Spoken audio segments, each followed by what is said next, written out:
Well, the F-150s in the news again, 103,000 trucks recalled, and it's actually kind of a bad recall. You guys will have to let me know, why do you think this keeps happening with these manufacturers? And there's even a catch to this one. This is the second time they've recalled the F-150 for this problem. Oh, and while they're not building axles correctly on the F-150, they're actually spending $5 billion on an EV truck. We'll talk about that just after the recall. Let's dive in. So this coming in from Reuters, Ford recalls over 103,000 US vehicles over damaged axle bolts. We'll get into the details of which F-150s and why it's happening. This is just a summary, but you'll be impressed with the details of this. It actually wasn't just an installation problem. This says that they're recalling the F-150s because the axle bolts may break and result in a vehicle rollaway or loss of drive power. That'd be pretty dangerous. Says the damaged splines can cause the vehicles to roll away while in park without the parking brake engaged or result in a loss of drive power, increasing the risk of crash. So symptoms, if you guys own these trucks and you're looking for that, they say when the axle bolt starts to come loose, customers say that you'll hear a clicking noise, and then if the bolt breaks, you're probably going to hear a rattling noise, but you're probably going to know if your axle bolt breaks. So this affects the 2023, 2024, and 2025 F-150s. They say it is the affected vehicles are equipped with the Trailer Tow Max Duty package, the 9.75-inch heavy-duty axle with 3/4-inch float axle design, and were built between January 2nd, 2023 and May 21st, 2025. Something more interesting coming up, though. This is not the first time they've recalled for this. Now, initially, I thought this was like some installation problem. It's actually not. It says the rear axle hub may break due to fatigue and will no longer prevent micro movement between the hub splines and the axle shaft splines over time in a corrosive environment. Corrosion and the micro movements may result in the wearing of the hub splines, which can lead to a loss of torque transfer to the wheel end. And I'm always interested in the chronology. And if you look at this, so this was reported on June 5th, supposedly. So they had an identical recall for the 2021 through 2023 model year for the exact same heavy-duty 3/4 float axle. So they've had this problem in the past. They said it was fixed in 2023. Now they're saying, just kidding. Actually, 23 to 25, we still have the same problem. So now we've got two recalls for essentially the same thing. And just to give you a little idea of how long it takes for this information to get out to the public and Ford to be forced to recall this. As of July 14th, 2025, Ford is aware of 194 warranty claims, just warranty claims.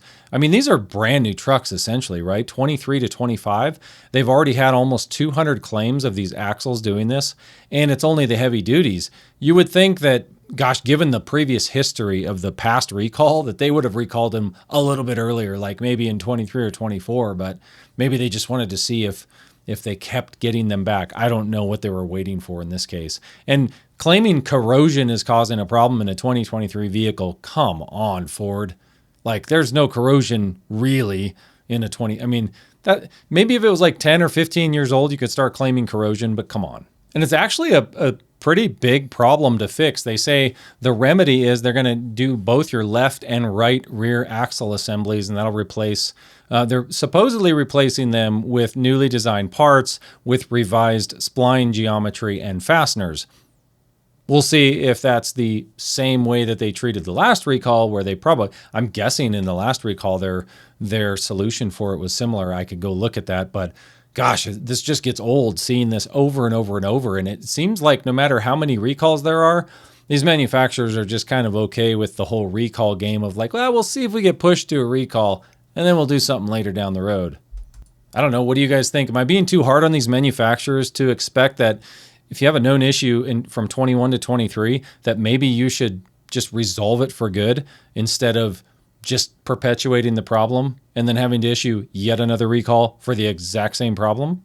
What do you guys think? And that leads me to the second story, which I think this is a perfect dovetail into this. Ford invests $5 billion in Kentucky and Michigan plans for a new affordable electric pickup truck in production. Now listen to this. Support the most, but we're announcing today, to your point, $5 billion of new investments here in Kentucky and Michigan to build a radically new vehicle for affordable EV vehicles. It's going to be a truck, be super roomy inside, faster than a turbo Mustang, and we're going to build it completely different than Henry Ford's moving assembly line.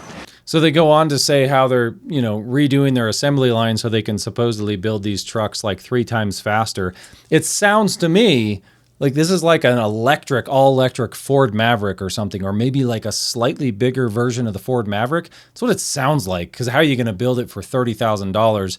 You got the EV battery. It's supposed to be super fast, so it's got probably going to have dual motors if he's saying it's faster than a Mustang, a turbocharged Mustang. But my question to you guys is, so you got $5 billion here, Farley, to spend on an EV truck that arguably might not sell. I mean, the tax credits are going away on September 30th.